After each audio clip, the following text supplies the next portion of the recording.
décadas de destierro y desunión, 30 años de duro exilio, de extranjero domicilio, qué pena de son que canta, errante generación. Saludos amigos de Cuba y su historia, parte de la programación en español de la WLRN, Canal 17, Televisión Pública. Mi nombre es Alberto Müller. En el día de hoy, Cuba y su historia, obviamente, se adentra en la historia, pero es una historia interesante. Hemos hecho 2 programas sobre el tema de los hermanos Sanguilí. La semana pasada fue con Julio Sanguilí y ahora es con Manuel. Una historia que obviamente hay que conocer. Cuba y su historia lleva bajo mi dirección como 3 años y nos quedan cientos de temas pendientes. Este era un tema pendiente de los hermanos Sanguilí, lo estamos tratando, pero obviamente hemos traído de nuevo al profesor y doctor Emilio Sánchez para que nos ayude a descifrar la vida de 2 hermanos en la historia de Cuba de alguna importancia. Bienvenido, Emilio, a Cuba y su historia. Sí, muy contento de estar nuevamente por acá y de ver si cerramos este capítulo de los hermanos con una idea general, la que puede darse solamente en 30 minutos. Pero tú sabes que los filósofos de la historia, yo he leído algo de filosofía de la historia, te dicen algo contrario a lo que tú acabas de decir, y es que la historia nunca se cierra. En fin, esto es un tema filosófico que no tiene nada que ver con los Sanguilí, pero ahí te dejo la introducción del programa. Voy a discrepar contigo. Bueno. La historia no se cierra, estamos de acuerdo, pero el programa de Cuba y su historia a los 28 minutos te dicen que cierre. Sí. Para eso la culpa es de Chicoy. Bueno, Chicoy tiene mucha culpa en cerrar con tan poco tiempo. Pero volvamos a Julio y Manolo, que es interesante lo que nos falta. Bueno, mira, estos 2 hermanos comparten la infancia, porque recordaremos que se quedan huérfanos y se encarga de los 2, un militar de apellido Pizarro, aristócrata, militar español, que les proporciona a ellos una vida muelle, que les proporciona educación, buenas maneras. A diferencia de Julio, Manuel sigue los estudios después de la enseñanza media superior, matricula en la Universidad de La Habana la carrera de abogacía y lo deja en el último curso. ¿Por qué? Porque le sigue los pasos al hermano. Julio, 2 días después del grito de Yara, se embarcó en una expedición y desembarcó en Oriente, ¿no? Y Manuel le sigue los pasos. Ahí venían los 2 en la invasión. Primero vino Julio. Y después Manuel. Después llega Manuel. Miren la foto ahí. Que llega aquí, a la derecha está Manuel, a la derecha de los televidentes. Y Manuel llega a las costas de Cuba ya en enero del 69. Unos meses después. Rápidamente se incorpora a las tropas mambises y de nuevo, ¿no? Le dan responsabilidades. Este es un individuo que casi es abogado, le falta solamente un curso, le dan responsabilidades, pero participa en muchos combates. En menos de un año, Manuel obtiene el grado de teniente coronel. Y en el año 76 lo ascienden a coronel. Es decir, que él tiene muchos combates y con permiso tuyo voy a leer algunos de los principales muy a la carrera y no todo. Estuvo muy cerca de ser general, bueno, le faltó tiempo, sí. Porque ni siquiera Julio lo obtuvo. En el año 69, el 70, el 71, 72, 73, 74, 75, 76. En el año 76 con el ataque y toma de las Tunas, pero por ejemplo en el 69 tiene más de 10 combates, lo mismo en el 70. Aquí está, por ejemplo, en el 70, el combate de Peralejo, que es muy famoso en la historia de Cuba. Bueno, combates de Ágora Plátano en el 73, Nuevitas y Atadero. En fin, aquí hay cerca de 40 que son los que se citan, combates en los que participa Manuel Sanguilí, que no solamente es un individuo que fue ayudante de Gómez y que se ocupó también de trabajar en el Estado Mayor y responsabilidades dentro del gobierno del gobierno en armas, sino que participa con mucho arrojo y valentía en la vida militar, Ahora, en el año 77, ¿qué ocurre? Como recordarán, le encomiendan a Julio que salga al exterior para que se cure de sus heridas. Recuerden, el disparo en la rodilla y también la mano inutilizada. Y también para que junto a su hermano recaben fondos, organicen expediciones, etc. Esta segunda misión es un fracaso total. No logran levantar un centavo en el exterior. Por mucho esfuerzo que hicieron, reuniones y además escuchando la prédica revolucionaria de Manuel Sanguilí, ya un tribuno en todas las de ley en esa época. En el 78 lo sorprende el Pacto de San Juan. Sorprende el Pacto de San Juan. ¿Y qué pasa? Bueno, Manuel aprovecha para ir a España a terminar sus estudios de abogacía. Y Julio también se va a España.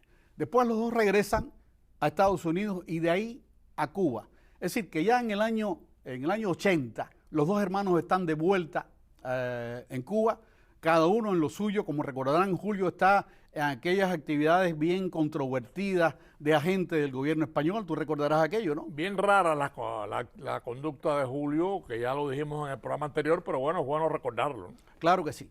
Y el caso de Manuel,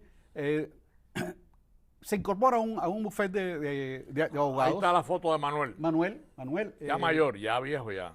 Bueno, sí, se decía que, bueno, las damas de la época dan testimonio del atractivo de este hombre, rubio, ojos azules, con su bigotón impresionante, y era muy seriote e imponía mucho respeto. Manuel Sanguilí. Hay otra foto más de él, un poco más joven, vamos a ver a continuación. ¿Y qué pasa? Primero, como te dije, en un bufete de abogados ahí de secretario, ayudante, después da clases particulares y finalmente se dedica a la edición de libros. Primero, es un periodista, es un escritor. Estamos hablando que ya después de que regresa a Cuba. Ya están los dos en Cuba. Estoy hablando de Manuel Sanguilí, que se dedica a la edición y se pasa varios años ahí, tantos años que él también interviene en varias actividades públicas con una prédica de separatismo y de crítica al gobierno español, pero mucho más matizado que Martí. Martí tiene posturas en el tiempo que estuvo en Cuba, después del año 79, antes de que lo deportaran, poco suicida, es decir, sus ataques eran bien fuertes. Manuel lo matiza un poco más. Y hay algo interesante en Manuel Sanguilí. Simpatiza con los autonomistas. ¿Por qué simpatiza con los autonomistas? Bueno, al igual que los autonomistas, hace críticas al gobierno español. Al igual que los autonomistas, quiere lo mejor para Cuba, pero está en desacuerdo con los métodos que ellos emplean, que son métodos en los que, mira, son demasiado optimistas y a veces llegan a ser ilusos y tontos, como se burla el gobierno español de los autonomistas. Pero está de acuerdo con ellos en que no quiere guerra. Manuel Sanguilí vivió la guerra y no quiere una nueva guerra. Claro. Admira a Martí, tiene simpatía por el Partido Revolucionario Cubano, pero no cree que es posible una guerra victoriosa. Se muestra escéptico. Hasta ahí el tiempo que va transcurriendo y llega el 24 de febrero de 1895, como recordarán, apresan a su hermano Julio en su casa del Cerro, en Falgueras, a una cuadra de tu casa de Lumbillo. A 2 cuadras de mi casa. Bueno, pues toman preso a Julio, lo condenan a cadena perpetua, pero él era ciudadano norteamericano.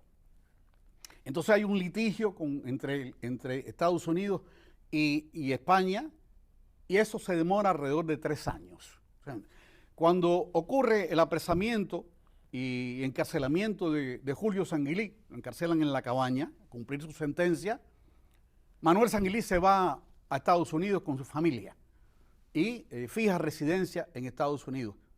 Y supuestamente, según argumenta él se está ocupando de la defensa del hermano. Lo que ocurre es lo siguiente. Este litigio solamente se resuelve en el año 98, a principios del año 98. le dan la libertad a Julio Sanguilí con la condición de que no puede incorporarse a la guerra. No puede incorporarse a la guerra. Pero Estados Unidos entra en guerra con España, le declara la guerra a España a mediados del año, y en ese aspecto caduca el acuerdo. Acuerdo con Julio. Y Julio se va entonces a la Manigua en una expedición y desembarca por Banes. En el caso de Manuel, regresa a fines del 98, ya ha terminado la guerra. La guerra termina, bueno, aquí en agosto ya se cesan las hostilidades, se firman más adelante los acuerdos, etcétera. Y cuando regresa Manuel Sanguilí a Cuba en el año 98, ya hay paz. Ya pasó la guerra. Pasó la guerra. Ahora, déjame comentarte una cosa. ¿Cuáles fueron las relaciones de Martí con Manuel Sanguilí? Voy a hablarte de algunas cosas que dice Martí de Manuel Sanguilí. Si tú quieres, mientras tanto, ve comentando. Bueno, las relaciones en sentido general fueron buenas. O sea, fueron buenas. Había un criterio de Martí sobre Manuel Sanguilí mucho mejor que el que tenía Martí de su hermano Julio, definitivamente. Seguro. Mira, por ejemplo, sobre Manuel Sanguilí escribió Martí en Patria en 1892. Manuel Sanguilí siempre de cara al enemigo y al debate, y con la palabra como la cabellera de oro. Eso en el 92.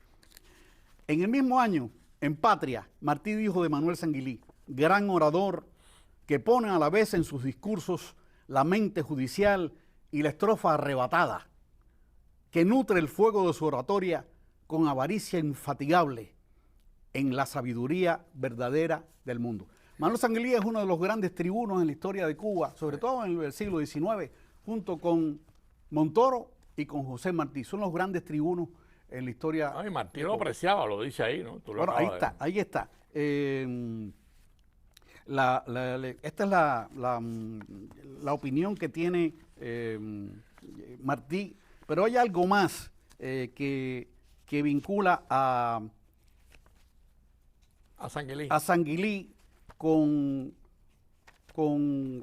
Martí, y es que le piden a Sanguilí, acuérdate que él está en el 95, acaba de llegar a Estados Unidos, muere Martí en el mayo, y al año siguiente es el primer aniversario de la muerte de Martí, y le piden que haga el discurso. Hace un discurso para los inmigrantes cubanos, para la comunidad cubana allí, un largo discurso en homenaje a Martí, donde le exalta su figura, y estas son casi sus palabras finales. Dice Manuel Sanguilí: y veo más arriba, en rompimiento del cielo, como se ve a Jesús transfigurado en el lienzo del artista cristiano, la imagen risueña del patriota luminoso, que destila rocío de consuelo en las gotas de su sangre redentora. Y entonces creo percibir en las alturas, como si se desplomasen los orbes, el gruñido infernal de los monstruos de la noche, acosados por la lanza centellante del arcángel. Manuel Sanguilí, el tribuno, una admiración. Después hay otro punto donde confluyen los destinos de Martí y de Manuel Sanguilí. Quizás si tenemos tiempo, lo tocamos al final, si no, lo dejamos para un nuevo programa. Pero voy a hacer una interrupción, Emilio, porque amigos de Cuba Su Historia, hemos llegado a la mitad del programa. Para los que han sintonizado tarde, que se han perdido la primera parte, el programa se ha dedicado o está dedicado a Manuel Sanguilí, el hermano de Julio, los dos hermanos, un hombre muy preparado, hacía grandes discursos, se consideraba un gran patriota, un mambí, un peleador. O sea, es una figura muy completa la de Manolo Sanguilí, pero para eso tenemos con nosotros a Emilio Sánchez. Ahí te dejo, Emilio. Sí, bueno, estábamos cuando yo hice la introducción para retroceder a la opinión de Martí, hablando de ya el regreso de Manuel Sanguilí en el año 98, cuando termina la guerra. Él una vez llegado a Cuba, se incorpora a la Asamblea del Cerro. Es otro nombre que tiene la Asamblea de Representantes de la Revolución Cubana. ¿Qué cosa era aquello? Bueno, se había terminado la guerra. Era un parlamento, ese es el parlamento, ¿no? Se había acabado la guerra. En consecuencia, el gobierno de la República en Armas se disolvió porque ya no había guerra. Desaparece. Y tienen que crear una nueva entidad de gobierno. Se crea entonces esta Asamblea de Representantes de la Revolución Cubana. Él es miembro de esa asamblea junto con otros 43 altos, destacados militares y combatientes independentistas. ¿Qué pasó allí en la Asamblea del Cerro? Bueno, lo primero una de las primeras, digamos, decisiones de la Asamblea del Cerro es nombrar a unos representantes para que vayan a Estados Unidos a tocar tres cosas. Primero, que el gobierno de Estados Unidos reconozca a esta Asamblea de Representantes, que es el gobierno de Cuba en ese momento, y el tema del licenciamiento y del pago de un estipendio a los mambises. A los mambises, el pago de los mambises. Esa representación estaba presidida por Calixto García, un símbolo más que uno de un los general. grandes que nos falta en Cuba su historia, o sea que te lo pongo como tema porque obviamente llegaremos a Calixto García, hemos tenido inclusive hasta el privilegio de conocer a sus descendientes, a su familia, pero es otro tema. Es otro tema.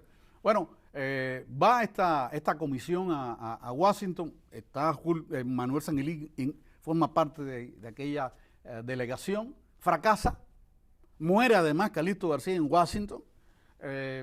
Ellos regresan, el resto de la representación regresan, y lo que había ofrecido McKinley, presidente de Estados Unidos en aquel momento, es una donación de 3 millones de pesos, de dólares, para licenciar al gobierno. En la Asamblea del Cerro, se llama así, uno de los tantos lugares donde se reunió, primero Santa Cruz del Sur, en Marianao, en varios lugares, y después finalmente en el Cerro, donde ahí empieza se desarrolla su última etapa. ¿Están en desacuerdo con aquello? No es suficiente para pagarle a los miembros. Lo que ofrece McKinley es una miseria. Es una miseria. Vaya, realmente, ¿no? Y entonces pretenden buscar un empréstito. Para ese empréstito, de todos modos, necesitarían la aprobación de McKinley. Y entonces, ya Máximo Gómez todavía era el jefe del ejército y no había soltado las armas, no había dejado las armas, estaba retirado con sus tropas en Remedios, Las Villas, y entonces ya Gómez había manifestado que estaba en contra de un empréstito porque no quería que el país se endeudara tan tempranamente. Entonces, la Asamblea del Cerro decide, ahí tienen a Gómez, decide entrevistarse con Gómez buscando que Gómez... Un entendimiento. Un entendimiento que apoyara la postura de la Asamblea, ¿no? Para de esta manera persuadir a McKinley Gómez se muestra remiso, dice que de ninguna manera, él no reconoce a la Asamblea, no la reconoce como otro poder, y dice que no cuenten con él, y hace declaraciones.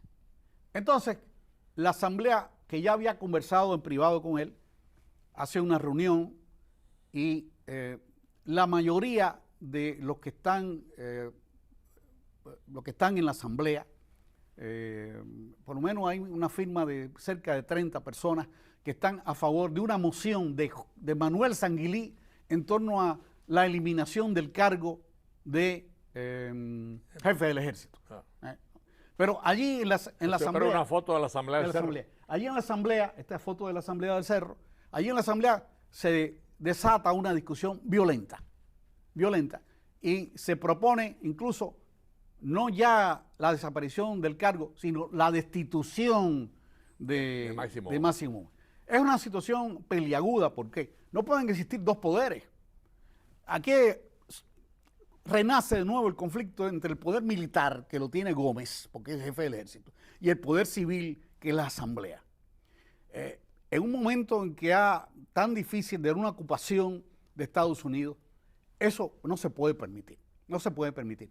La decisión que ellos toman por mayoría es destituirlo. Y esto no solamente está Manuel Sanguilí, como a veces se presenta, no, están los generales más destacados de Cuba, Rafael Portuondo, Freire de Andrade, Lacret de Mola. Lacret incluso llega el momento que dice en la asamblea, si hace falta un general para fusilar a Máximo Gómez, aquí estoy yo. Fíjate tú qué caldeado estuvo la discusión allí. Claro. Estaba también, lo firmó de nuevo Manuel Sanguilí y Juan Gualberto Gómez, que era el representante de Martí en Cuba. Es decir, todas figuras destacadas. Sí, la mayoría de las figuras destacadas. De todos modos, aquello fue un escándalo, porque Ahí tienes a Juan Gualberto Gómez. aquello desató un escándalo. El pueblo idolatraba a Gómez y hubo protestas de tal suerte que la Asamblea del Cerro tuvo que disolverse. Se quedaron 3 personas allí para ir tirando con las cosas que estaban pendientes, pero la Asamblea se disolvió.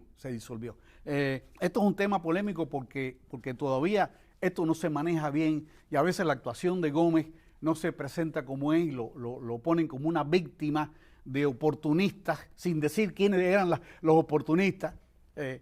Eran todos combatientes fogueados en la guerra con un alto prestigio y lo interesante es que cuando Manuel Sanguilí fundamenta su primera idea de acabar con el cargo, acusa a Gómez de caudillismo en los mismos términos que utiliza Martí en el año 84. El caudillismo en Gómez es algo implícito en su personalidad, se manifiesta en el 84, en la diferencia con Martí Gómez Maceo, y se manifiesta también en la Mejorana, de lo cual hemos hablado, se manifiesta ahora en la Asamblea del Cerro.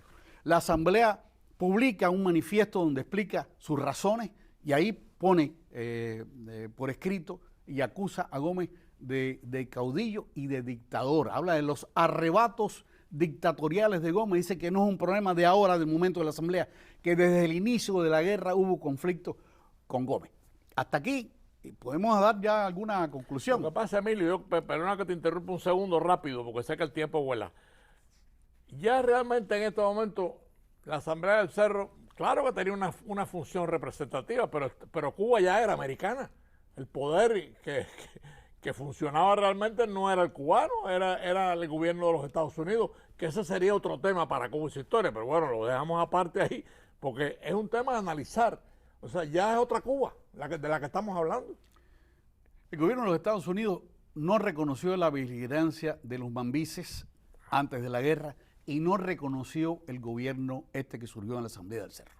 Claro. Entonces, él manda un representante, en Estados Unidos un representante que se entrevista con Gómez en febrero del 99 para persuadirlo de que acepte el empréstito. Gómez le dice que sí. Ellos se extrañan de que Gómez siempre fue muy agresivo con los yanquis y que ahora estaba de plácemes con él. Eso dicen la gente de la Asamblea del Cerro, que no se extrañan de ese cambio. Y finalmente es lo que se otorga. Se otorga esa donación y fracasa la petición del empréstito. Última cosa que hay que decir. Manuel tuvo una actitud destacada porque en 1901 forma parte de la Asamblea Constituyente. Al principio se opuso a la enmienda Platt, pero al final, como hombre sabio... Se incorpora a la Constituyente. No, se incorpora en 1901, pero en la Constituyente se opone a la enmienda Platt. Pero al final de la discusión apoya, dice, es preferible tener una república con enmienda que no república. Porque los americanos habían dicho, si no hay enmienda, no nos vamos. Así que la disyuntiva era así. Tuvo otras posiciones anti-injerencistas, posiciones, por ejemplo, cuando la guerrita de los negros en contra de la intervención de Estados Unidos, una postura bien vertical y que le granjeó el respeto de los cubanos de la época. Si quieres hacerme alguna otra pregunta para concluir. El problema es que estamos metiéndonos en un tema, Emilio, que lo acabo de sugerir hace unos minutos y potencio esta sugerencia. Yo creo que tenemos que hacer un programa cuando podamos, porque esta dinámica no es fácil, hay que prepararlo, sobre este tema. O sea, realmente la intervención americana tiene toda una faceta curiosa que los cubanos rechazaron, y tiene alguna faceta que los cubanos aceptaron. Me refiero a los cubanos que de una u otra forma estaban vinculados a la independencia. Fue buena la intervención americana, fue buena la enmienda Pla, es positivo. O sea, son temas que quedan abiertos y por supuesto quiero comprometerte para cuando tengamos tiempo. Bueno, no sé si yo soy la persona, quizá hay otra persona especializada en el tema de la intervención. Es un tema complicado, merece estudio, ¿no? Quería, por último, llamar la atención y darle el crédito a Octavio R. Costa, que escribió la biografía, a ver si podemos poner la portada de la biografía que se llama Sanguilí, historia de un ciudadano, publicada en 1950. Es la portada del único libro que está dentro de esa foto, que dice Manuel Sanguilí, ciudadano. Ahí está.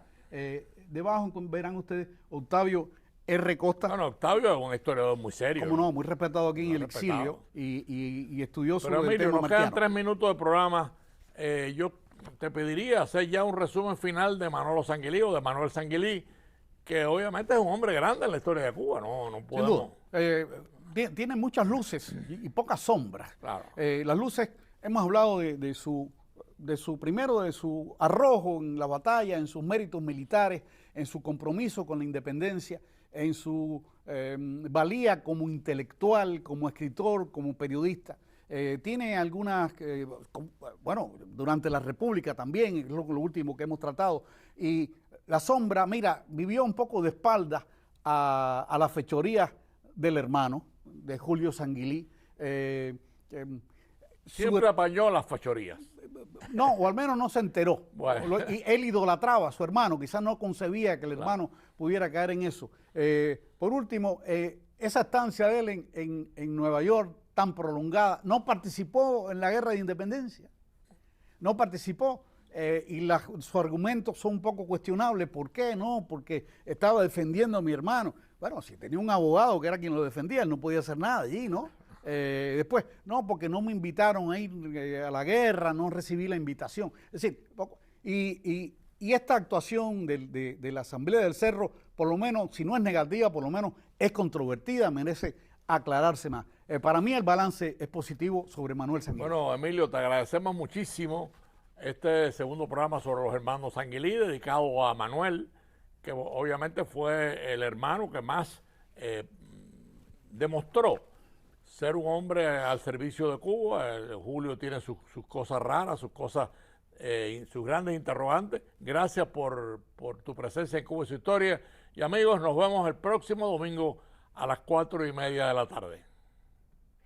Del destierro y desunión.